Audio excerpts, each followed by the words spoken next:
Praise Lord. ഇവിടെ ആയിരിക്കുന്ന കർത്താവിൽ ശ്രേഷ്ഠരായ എല്ലാ ദേവദാസന്മാർക്കും ഞങ്ങളെ സ്നേഹിച്ച് മഞ്ചേരി സെൻട്രലിൽ നിന്ന് കടന്നു വന്ന ഞങ്ങളുടെ പ്രിയപ്പെട്ട ദേവദാസന്മാർ, പ്രിയ മാത്യു പാസ്, അതുപോലെ തന്നെ പുത്തനങ്ങാടി സഭയിലെ ഞങ്ങളുടെ പ്രിയപ്പെട്ട വിശ്വാസികളെന്ന് ഞങ്ങൾക്ക് പറയാൻ പറ്റത്തില്ല. ഞങ്ങളുടെ അവിടുത്തെ കുടുംബക്കാരാണ്. ഞങ്ങളെ സ്നേഹിച്ച ഞങ്ങളുടെ പ്രിയപ്പെട്ടവർ, ഞങ്ങളുടെ ബന്ധുമിത്രാദികൾ, ചാർച്ചക്കാർ, ഇവിടെയുള്ള ദൈവസഭ, ഇവിടെയുള്ള ദേവദാസൻ, എല്ലാവർക്കും കർത്താവായ യേശുക്രിസ്തുവിന്റെ നാമത്തിൽ സ്നേഹവന്ദനം. എൻ്റെ അമ്മയെക്കുറിച്ച് എനിക്ക് ഒരു വാക്ക് പറയാനുള്ളത്, ഒരു ഭാഗ്യവതിയായിരുന്നു എൻ്റെ അമ്മ. പണമൊന്നും ഞങ്ങൾക്ക് വിഷയമല്ലായിരുന്നു, പക്ഷേ എൻ്റെ അമ്മ ഒരു ഭാഗ്യവതിയായിരുന്നു. എൻ്റെ അമ്മയുടെ എല്ലാവരും എൻ്റെ അമ്മ ശുശ്രൂഷ വന്ന കാലേ പറഞ്ഞിട്ടുള്ളൂ. ഞാൻ എൻ്റെ അമ്മയുടെ ചെറുപ്പകാലം എല്ലാം ചോദിച്ചറിഞ്ഞൊരു വ്യക്തിയാണ്. അമ്മ 8 വയസ്സിൽ അടുക്കളപ്പണിക്ക് പോയതാണ് എൻ്റെ അമ്മ. കൊയ്യാൻ പോയിട്ടുണ്ട് 8 വയസ്സിൽ. അന്ന് അമ്മയ്ക്ക് ഹാർട്ടിന് അസുഖമുള്ള സമയമാണ്. ഞാൻ അമ്മയോട് ചോദിച്ചു, അമ്മയ്ക്ക് അങ്ങനെ പണിക്ക് പോയപ്പോൾ അമ്മയ്ക്ക് എത്ര രൂപ കിട്ടിയിട്ടുണ്ടെന്ന് വെച്ചപ്പോൾ എൻ്റെ അമ്മ പറഞ്ഞ്, പൈസ കിട്ടിയിട്ടില്ല, ഭക്ഷണവും വസ്ത്രവും കിട്ടിയിട്ടുണ്ട്. 3 പെൺപിള്ളേരായിരുന്നു. അപ്പൻ ഒരു മദ്യപാനിയായിരുന്നു. അമ്മച്ചി 3 പിള്ളേരെയും കൊണ്ട് ഒരു കുടിലിനകത്ത്, ഒരു കൊച്ചു കുടിലിനകത്ത്, ആ കുടിലിനകത്ത് എന്ന് പറയുമ്പോൾ മണ്ണാണ്. ആ മണ്ണിനകത്ത് മുറ്റത്ത് കഞ്ഞിയും വെച്ച് കുടിച്ചൊരു പ്രായം അവരുടെ. അങ്ങനെ ഒരു ജീവിതം ഉണ്ടായിരുന്നു.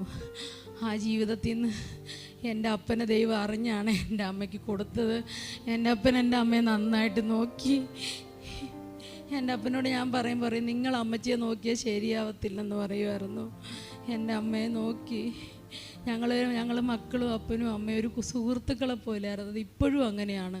ഞങ്ങളുടെ ഇടയിൽ ഇപ്പോൾ ആരോ ഞങ്ങളുടെ ഇടയിൽ ഒരു പരാതിയോ പരിഭവം ഒന്നുമില്ല. ഞങ്ങൾ സുഹൃത്തുക്കളെ പോലെയായിരുന്നു.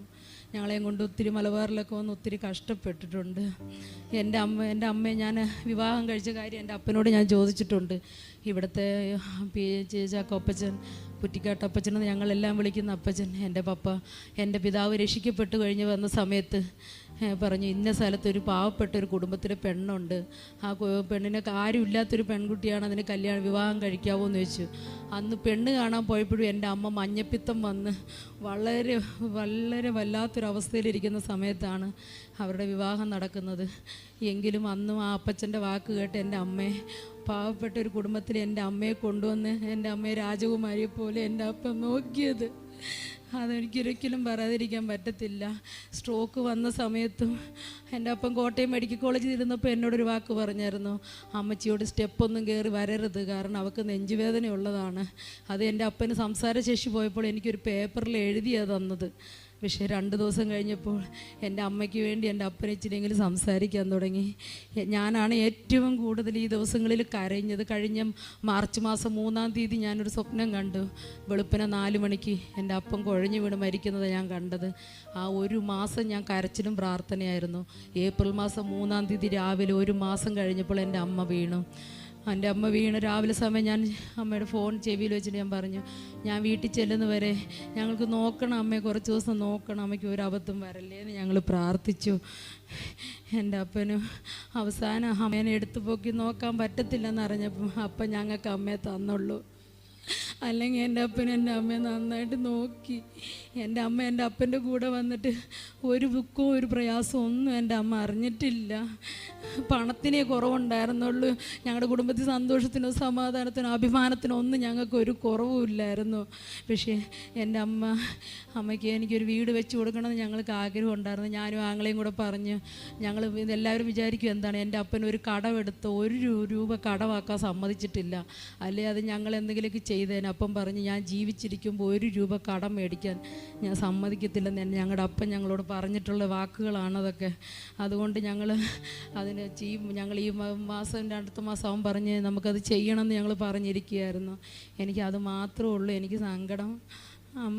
അമ്മ പറഞ്ഞ് 2025 ഞങ്ങൾ വീട് വെക്കും, എല്ലാവരോടും പറഞ്ഞൊരു വാക്കാണ്. അതുപോലെ തന്നെ അമ്മയുടെ ഏറ്റവും വലിയ ഒരു ഇതായിരുന്നു, ഈ സെമിത്തേരിയുടെ പണി നടക്കുകയാണ് ഇവിടെ. അമ്മയ്ക്ക് സെമിത്തേരിക്ക് പണിക്ക് സഭയിൽ നിന്ന് പിരിവുണ്ട്, അത് നമുക്ക് കൊടുക്കണം. അപ്പോൾ എനിക്കൊരു പേടി, ഇനി പിരിവ് കൊടുത്തിട്ട് ഇവർക്ക് അപ്പൻ എന്തെങ്കിലും സംഭവിക്കുമെന്ന് പേടിച്ചിട്ട് ഞാൻ ഇപ്പോൾ കൊടുക്കല്ലേ എന്ന് ഞാനിങ്ങനെ പല പ്രാവശ്യം പറഞ്ഞു. എനിക്കൊരു ആദിയായിരുന്നു. പക്ഷേ എൻ്റെ അമ്മയുടെ സമയമായി. അമ്മയുടെ നാട്ടിൽ ചെന്ന് എല്ലാവരും അപ്പനെയും വിളിച്ചുകൊണ്ട് പോയി. അമ്മയുടെ സ്വന്തം ദേശത്ത് നിന്ന് എല്ലാവരെയും കണ്ടു. അമ്മ കാണേണ്ടവരെല്ലാം പോയി കണ്ടു. കഴിഞ്ഞ മാസം 3-ാം തീയതി അമ്മ ഹോസ്പിറ്റലിൽ അഡ്മിറ്റായെന്ന് തുടങ്ങി. അമ്മ അത്ര ക്ഷീണത, അമ്മയ്ക്ക് ശ്വാസം മുട്ടിന് പ്രയാസം ഉണ്ടെങ്കിലും അമ്മ എഴുന്നേറ്റിരിക്കുകയും വർത്തമാനം പറയുകയും ഒക്കെ ചെയ്തു. നമ്മുടെ ഓക്സിജൻ്റെ അളവ് വളരെയധികം കുറഞ്ഞു പോയൊരവസ്ഥയായിരുന്നു. ഡോക്ടർമാർ പലതും നോക്കി. ഇന്ന് വിശേഷാൽ നമ്മുടെ ബിലിവേഴ്സ് ഹോസ്പിറ്റലിൽ വർക്ക് ചെയ്ത പ്രിയ ഡോക്ടർ, കാർഡിയോളജിസ്റ്റ് പ്രിയ റിൻഡു മെഡിക്കൽ കോളേജാണ് നോക്കിയെങ്കിൽ ഞാൻ അമ്മയുടെ എല്ലാ റിപ്പോർട്ടും അപ്പം തന്നെ ഞാൻ അങ്ങോട്ട് ചെയ്തു കൊടുക്കും. അപ്പോൾ എന്നോട് അമ്മയുടെ ഓരോ വിശേഷങ്ങളും പറഞ്ഞുകൊണ്ടിരുന്നു. അപ്പോൾ ഡോക്ടർമാർ നോക്കിയപ്പോൾ പറഞ്ഞു അമ്മയുടെ ഓക്സിജൻ കുറയുന്നുണ്ട്, എന്താണെന്ന് അറിയത്തില്ല, പക്ഷേ ഹാർട്ടിൻ്റെ പ്രോബ്ലം അല്ലെന്ന്. ഒരാഴ്ച കഴിഞ്ഞപ്പോൾ വീണ്ടും അമ്മയ്ക്ക് ശ്വാസകോശത്തിൽ പ്രശ്നമായി.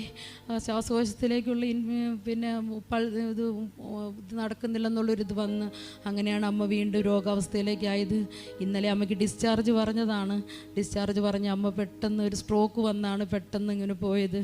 അമ്മ ആഗ്രഹിച്ചിരുന്ന രാത്രി സമയങ്ങളിലെല്ലാം പ്രിയ മനോജ് പാസ് എന്നോട് പറയും, പാസ് വിളി 2 മണി 3 മണി സമയമൊന്നുമില്ല, പാസ് പ്രാർത്ഥിച്ചു. പാസ് അമ്മയുടെ മരണസമയത്തും ഇന്നലെ അമ്മയുടെ മരണസമയത്തും പ്രിയ ദേവദാസൻ ഞങ്ങളോട് കൂടി ഉണ്ടായിരുന്നു. ദേവദാസൻ പ്രാർത്ഥിച്ചു. എൻ്റെ ഉള്ളം കയ്യിൽ കരുന്നാണ് അമ്മ പ്രാണനെ വിട്ടത്. പിന്നെ ഞങ്ങൾ നെഞ്ചത്ത് ചാരി കിടന്നാണ് അമ്മ വിട്ടത്. ആ നിമിഷം വരെ എൻ്റെ കൈത്തണ്ടയ്ക്കകത്തെ 1 മാസം ഞാൻ അമ്മയെ നോക്കിയത്. ഞങ്ങൾ തറയിൽ വെച്ചിട്ടില്ല, അതേ രീതി ഞങ്ങൾ അമ്മയ്ക്ക് നോക്കി. എനിക്കൊരു പ്രത്യാശയുണ്ട്, എൻ്റെ അമ്മയെ എനിക്ക് വീണ്ടും കാണാം. ഞങ്ങൾക്കൊരു പ്രത്യാശയുണ്ട്, അതാണ് ഞങ്ങളുടെ പ്രത്യാശ. ഞങ്ങൾക്ക് ഈ ഭൂമിയിൽ ഞങ്ങൾക്ക് വിഷമമുണ്ട്. ഞങ്ങൾ ഇന്ന് മുതൽ ഇനി ഈ ഭൂമിയിൽ ഒരു അമ്മയില്ലാത്ത കുഞ്ഞുങ്ങളെ പോലെയായി. എങ്കിലും നിങ്ങളെല്ലാവരും ഞങ്ങൾക്ക് വേണ്ടി, ഞങ്ങളുടെ പിതാവിന് വേണ്ടി പ്രാർത്ഥിക്കണം. എൻ്റെ അപ്പൻ ഇങ്ങനെ ഇരിക്കുന്നെങ്കിൽ ഇതൊന്നും താങ്ങാനുള്ള ശക്തിയില്ല ഞങ്ങൾക്കറിയാം. എങ്കിലും എൻ്റെ പിതാവിന് വേണ്ടി നിങ്ങളെല്ലാവരും പ്രാർത്ഥിക്കണം. തുടർന്ന് എല്ലാവരും പ്രാർത്ഥന ചോദിച്ചുകൊണ്ട് എൻ്റെ വാക്കുകൾ നിർത്തുന്നു.